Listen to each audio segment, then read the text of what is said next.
A text says, "You're on my mind." A bouquet from 1-800-Flowers says, "You're my everything." Heartfelt moments belong in the real world, not just your phone. For 50 years, 1-800-Flowers has helped millions of people make memories that'll last a lifetime with gifts they'll cherish forever. Their expertly curated arrangements and gift baskets ship nationwide with a 100% satisfaction guarantee. Don't wait for the next big moment. Make it when you visit 1-800-Flowers.com/podcast. That's 1-800-Flowers.com/podcast. It's car con carne. Let's eat in the car. It's car con carne. And now here's the star of our show, James Van Alstyne.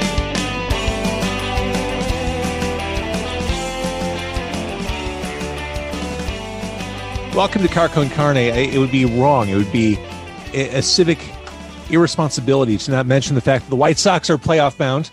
First time in 12 years. Congratulations to the Chicago White Sox. Car con Carne is still in quarantine. I'm James Van Alstyne, and the show is brought to us by C&H Financial Services. As business owners open back up and continue to stay open to serve their communities, they're faced with a lot of challenges as they're navigating through the new normal brought on by the coronavirus. C&H Financial Services is here to help. They offer a variety of products, ranging from traditional merchant accounts to a zero-cost payment processing solution, which eliminates the expense associated with accepting Visa, MasterCard, Discover, and American Express as a form of customer payment. C&H Financial Services eTab solutions, easy to set up for your business for online ordering and curbside pickup. And they also offer cost-effective commercial lending programs, which can help get your business the money it needs to make it through these unprecedented times. To learn more, contact C&H Financial Services at 855-600-2437 or go to chfs.us. So my guest today, maybe not a household name, but he's got a story to tell and a musical background you're going to want to know about. His name is Gregg Maizel. Greg, thank you for joining me. You're on the East Coast. It's late on a school night to be doing this for you. It's great to be here. Thanks for having me. So a little background for people who are listening or watching. I remember as a kid, I don't want to date myself, I don't want to date you, but I remember as a kid going to see the Stranglers. I'm married, so. Going to see the Stranglers. It was their Dreamtime tour. They played the then Cabaret Metro in Chicago. A band called Vigil opened up. This cool, spellbinding goth pop band that had a sound that was right in between the 80s and 90s. It was like right in the center of what came before and what was coming next. Really cool sounding band. Went out, bought the record, thought it was super cool, played it for my friends. I never really learned what happened to Vigil. And I started to go down the rabbit hole the other day. I'm like, oh, I should really pull that album up again. I want to hear The Benefit of the Doubt. I want to hear Whistling in the Yard. And I realized it didn't exist online. And then I got angry. Then I went to eBay. And then I went on eBay and bought the Vigil album on Chrysalis Records, which I originally bought in 1987. And I hope you didn't pay too much for that. I think it was $9.90. I'll tell you what, Gregg Maizel, it is a value at any price. But it led me down the rabbit hole. I'm like, I want to talk to these guys. I want to find out what their deal is, why they don't exist why they ghosted us on the internet, and what happened to the band. So you played bass guitar in this band, Vigil. I did. Again, this band, probably not a household name in 2020, but I think that makes this an interesting story. It's kind of like rediscovering this cool band that might have been overlooked back in the day. So I guess to start, tell me who Vigil was. Tell me how the band started. Tell me the story of Vigil. So we're all from Washington, D.C. We were all born and raised here in Washington, D.C., all four of us. And then we all had our own little, bands. This is, we were in like high school. Right. And some of us were in little blues bands and some of us were in rock and roll bands. And we all found each other at some point and just started to jam. Actually, just the three of us, just Andy and X Factor and I. So we didn't have a singer when we first started. We just wanted to create. I mean, it was a creative time. We're talking about very early, late 70s, early 80s. And, Washington, D.C. was just a hotbed for music. I mean, mostly a lot of punk rockers are from Washington, D.C., and they're all friends of ours. So we're out, watching a lot of bands. I'm very fortunate to have the world famous 930 Club here in Washington, D.C. And, they had like 3 bands for $3 nights on Thursday. And that's what we did. We went out and we saw, and then we just started booking gigs even without a singer. We'd just jam, just go play music because that's what we love to do. So, what was your sound like then? Was it kind of post-punky? Like, where were you at sonically back then? Yeah, I think, post-punk is probably a fairly good description of it. We were trying to do something different. We certainly didn't want to be Bauhaus, even though we ended up, sounding a little bit dark and dirty like that. We didn't want to be the Bad Brains because no one could do that like that. We saw them and we're like, that's the most amazing thing we've ever seen. And so we wanted to be creative. We wanted to do something, different. And whether we accomplished that, I don't know.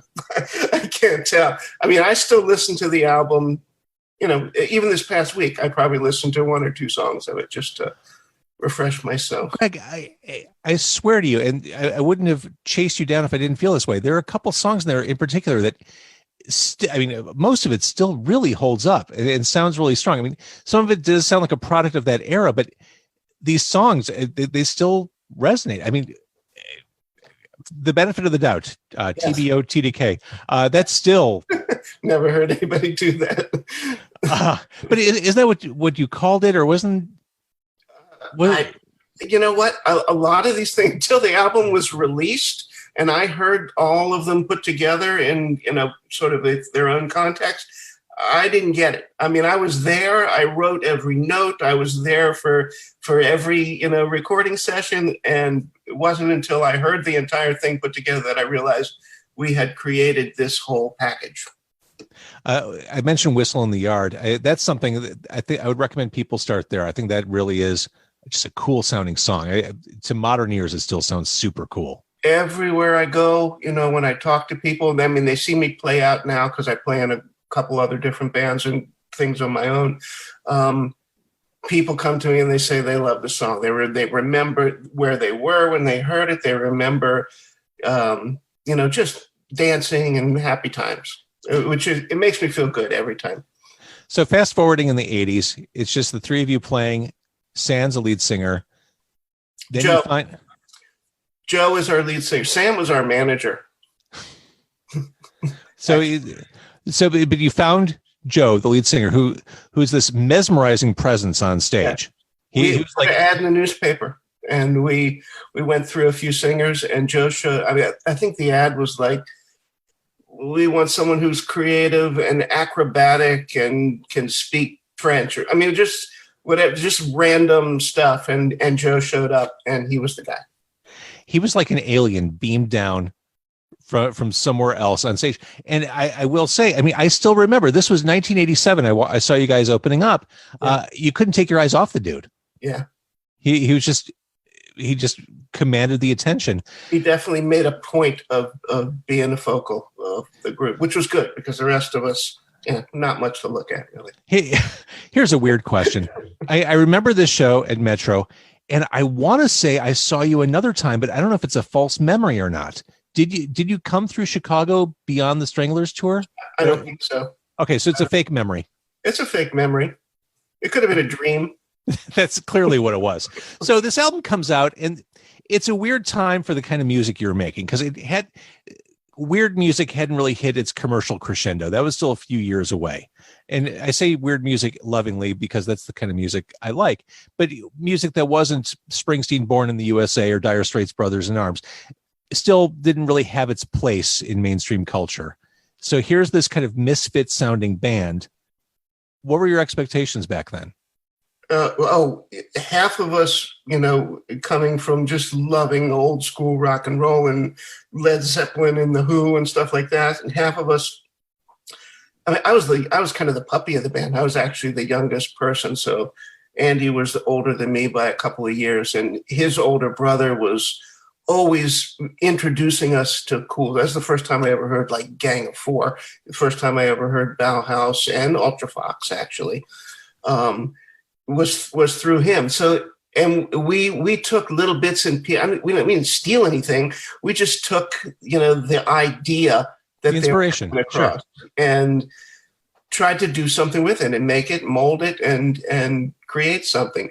But at the time, MTV is first starting, and dance music and club music and stuff like that was very popular. So if you listen to like all of our drum beats, X Factor is an amazing, powerful, just metronomic drummer, who's capable of doing anything. And that album, he is just pounding through everything, with the dance. It sounds like a drum machine, and that was deliberate. But he did everything live, just like that. So you put the album out, you hit the road with the Stranglers, one of the last historic Hugh Cornwell runs for the band. Tell me about that time. Tell me about touring the States, getting in front of people, having an album to push. Well, we were signed to Chrysalis at the time. We had been this was our, and that was we'd already been signed for at least a year before then, and we had actually already recorded our second album. So we were touring on this first album here with Whistle in the Yard, and we had this monster machine behind us. Chrysalis at the time was huge. They had Pat Benatar and the Cars and Huey Lewis and people who were really hot then, so they were raking in money, and they put us out there like rock stars. I mean, we had a tour bus, and we were using hotel rooms and stuff like that. And the Stranglers, unfortunately, didn't have, the kind of backing. I mean, they're incredibly popular. They've been around for a long time. I might have heard one of their songs before the tour, and I kind of did a little homework just so that I didn't embarrass myself. But they hated us. They just couldn't. I mean, they could not stand us crazy Americans in our big tour bus, and with food delivered and stuff like that. I mean, and they're like driving around the country in a van or two vans or something like that. We got this monster bus and big hotel rooms, and they couldn't stand us. They couldn't take it. It's almost like that scene in Rocky IV where Rocky's doing all those like high tech workouts, and Ivan Drago's like punching stuff in a barn and like really scrappy and resent. Yeah. They had come from England and were just dirty, and they had a horrible time. I mean, they played well every night, but they had just a terrible.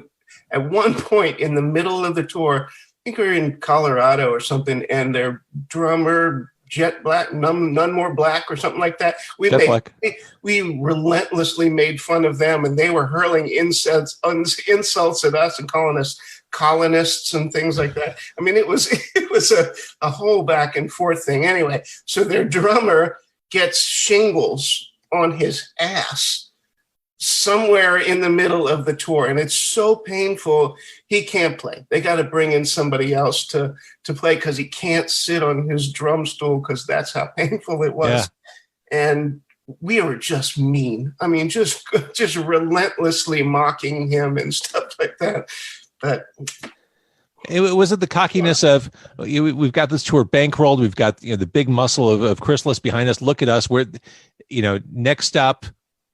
The universe, like, well, I think they kind of egged us on with the whole, calling us colonists and revolutionary. I mean, I just wouldn't let go of the whole Revolutionary War thing for some reason. I don't know why. So we're in our own, on our own turf, basically, and we were a little cocky. So when did things break bad? When did the label say, you know what, we're just not that into you, or is that what they said? Well, it was really awkward because the first album, was pretty successful. It was, was released all over the world, and Whistle in the Yard was played all over the place, and they were making money, I guess, off of it. And we had gone into the studio, recorded our second album, which is actually better than the first. It didn't get released, but I still listen to it all the time. Do you guys have the rights to it? Yeah. Why don't you put it out there? Yeah, it's part of the. I got a plan. We'll get to the present day. Sorry, we'll get to the present day. And then it was after a gig here locally. Our lead singer Joe, we always came back to one of our houses to watch a video of the show that we just did, even if it was like 4:00 in the morning. We'd come back and we watched. In this particular one, our road manager had hung a video camera upside down from one of the rafters just so he didn't have to hold it. And when we got back to my house, the whole video was upside down. So we turned the TV upside down to watch the whole show. It was one of those big clunking square TVs, at the time, that I think I bought on credit from Sears or something. Anyway, so we finished watching the thing, and Joe stands up and he said, "I got to tell you guys something. I'm quitting." And we just looked at each other, and we were still cocky and weird, and we were like, we didn't even ask why. We just like, okay. Okay. And we almost really never looked back, just never looked back. I mean, it was like a clean break. Like, okay, that's just the way it is. It's the way it is. I mean, turns out he was losing his hearing.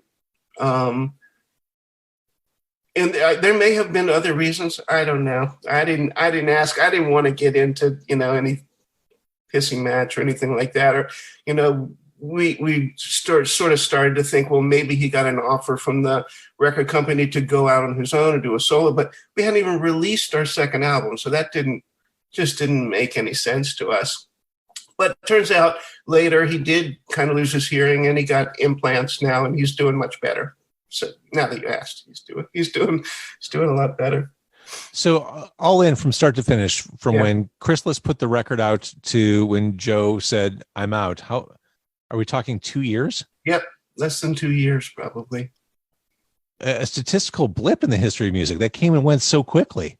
Yeah. The music industry taketh, and the music industry giveth, and it taketh away. Just like that. I mean, it may have been, some of the factor may have been that, we had a decent deal with them, because we had our own production company. We had our own publishing company that we had started when we first started put out our own record. That's when you actually had to collect money and go record and make your own records and do all the artwork and get it out there. And, things are different now. So. Things are definitely different now. This album still, it looks cool. What led me to your door, Greg? Andy did all the artwork, by the way. Oh, really? Our guitar player, yeah. As well as, like I mentioned the 930 Club earlier, and they have these, monthly flyers that went out that had the entire month's worth of bands on them. He did a ton of those. So they're all really cool, kind of collectible. I love that. Artsy things. Every now and then I'll see one online from Chicago, from whether it's Metro or Fireside Bowl. I love that stuff. That kind of time capsule. I've been collecting them digitally for a long time. I love that stuff. I've hundreds of them. So what led me to your door is the fact that I wanted to listen to this album, and it doesn't exist online. Spotify, Google, Apple, whatever. Why is that? I don't know. I guess people like them and don't want to get rid of them. No, I'm saying, why isn't it available for streaming? Oh, that's a very good question. I mean, the all of that music, some of it, I don't think we even recorded it digitally. That's part of the problem. Any original, master tapes and things like that are just long gone. All we've got, like truly long gone, like not even retrievable, long gone. I don't think they're even available. Wow. Yeah. So if that's kind of art, right? If you create something, it's out there in the world and it existed for when it existed, and then it's gone. Could you remaster a CD and turn it into a digital release? I mean, because this was available on CD. I mean, of course it is possible. It just seems like a shame to not have this music out there. This is part of your musical legacy. Are you volunteering to help us put this? Dude, I'll help you. Okay. I'll help you. I like your band. All right. My wife's a graphic artist. She has been pushing me to do this and re-release it, remix, remaster, get it out there, get the second album out there. Yes. And I don't see why not. It's just that I don't even think like that. I'm not that nostalgic about then. I'm always looking forward, and writing new music, and a okay, that was then, and now I got to keep moving forward. But there are so many people out there who ask me all the time, why don't you do this? Why don't you get this out there? So, Well, and I know with this podcast that I do, whether people are watching as it's happening live or if they listen after the fact, there's a strong chance they've never heard the band. yeah. And after seeing or hearing this, they're going to want to judge for themselves whether or not they like the band. And just it'll take some doing for them to do it right now. Yeah. I mean, I put a few things out there on the Vigil Here Today Facebook page. There actually is a page, and I think that's where I started on my quest to find you, by the way. So I did a couple of those goofy iMovie things where you just take photographs and you make a little montage and you put the music to it and you stick it out there. So maybe 5 or 6 of the songs are there, and a couple of the songs from the second album that wasn't released also. That's like your Prince Black album. That's this buried treasure. Yeah, if only it were if only. Yeah. All right. So your takeaway, Gregg, is that you need to get this stuff online. When we finish today, that's put that on your to-do list. That would be an actionable item, I think. Well, and you can make money from it. Like, you didn't make money off me buying this on eBay. No. Well, let's put some extra scratch in your pockets. I bought mine. I think I paid $30 for my last copy that I saw on eBay. and the one I got, yeah, is a total promo because it looks like it was from a radio station, probably a college station. Yeah, something NCFM. Huh. Some program director or music director got a promo and sold it to the local record store. The original ones, the original plastic, had a little sticker on it that said, because we used to be called, when we first started the band, we were called Here Today. And that's what we wrote Whistle in the Yard in the very first 10 tunes under Here Today. Chrysalis asked us to change the name of our band, which I think was the worst mistake ever. It was just, I was like, I couldn't believe that we would even entertain that, but half of us did and half of us didn't. And the older half won that battle. I would have just fought it out. I thought Here Today was a great name. But the problem with Here Today, yeah, if you get a bad review from a critic, you know what the whole sentence reads. That's what they tried to say. Everybody's gone tomorrow. And I was thinking, that's a rock and roll name right there. That's like a Led Zeppelin. It's not really wasn't meant to be a positive thing. It was because you sank. Yeah, true. Like a Led Zeppelin. Self-deprecating. Anyway, so it had a little sticker that said, "This is the Vigil album." It said "Formally Here Today" on it. That was the first batch of them did. To bring the old school fans along. Like anybody knew, yeah. Oh man! All right, so that's the state of Vigil. There's an album we haven't even heard that exists in, like, I just picture like a reel-to-reel machine in your basement, like sitting on the reel-to-reel or something. I took a DAT cassette, which I have a DAT cassette of it, and I ran some digital copies, and that's where it exists right now. I was going to say, if you have anything on DAT, roll it off ASAP. All that stuff. Yeah, before it turns to dust. Right. All my radio archives are on DAT, and I worry that so much of it is lost right now. I've got a bunch right above my head. Yeah. All these interviews I did like in the 1990s that I just can't even get to. Yeah. Because no one even owns DAT machines anymore. Well, I'm getting a little motivated here. So you're inspiring me to actually get off my butt and do something. Good. All right. So tell me what you're doing now. And the fast forward from, we talked about 1987, fast forward to 2020. Where are you? You said you're still in a few bands. A couple of bands. I've hooked up with a lot of other Washington, D.C. local musicians who were in, relatively big bands. Like I play with a couple of guys from a band called Scream, which is a D.C. punk band who originally had Dave Grohl as their drummer. And my friends Skeeter and Kent were in that band, and that's who I've been playing with here in another band called Fallout Shelter. And in addition to that, there was a fella from a band called Black Market Baby, who was also a local DC punk rock band. And Mike Dolphy is a guitar player that I've been playing with here. So we've written, between the four of us there, probably 20 different songs.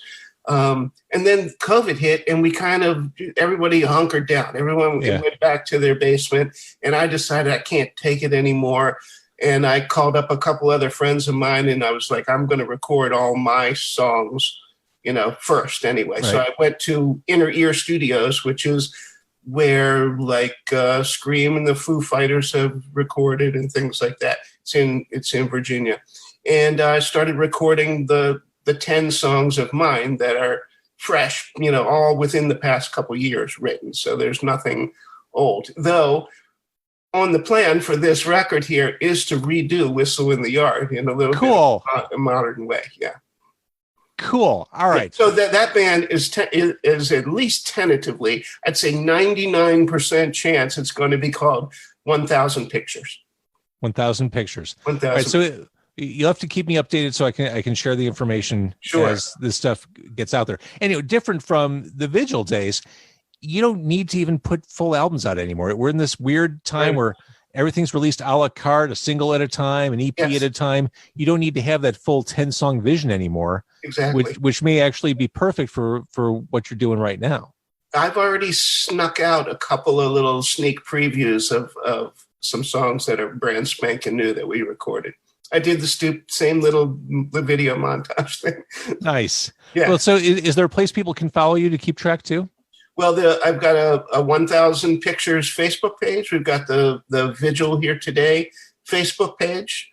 I think there's even a Fallout Shelter Facebook page, which is mostly just photographs because we never recorded anything.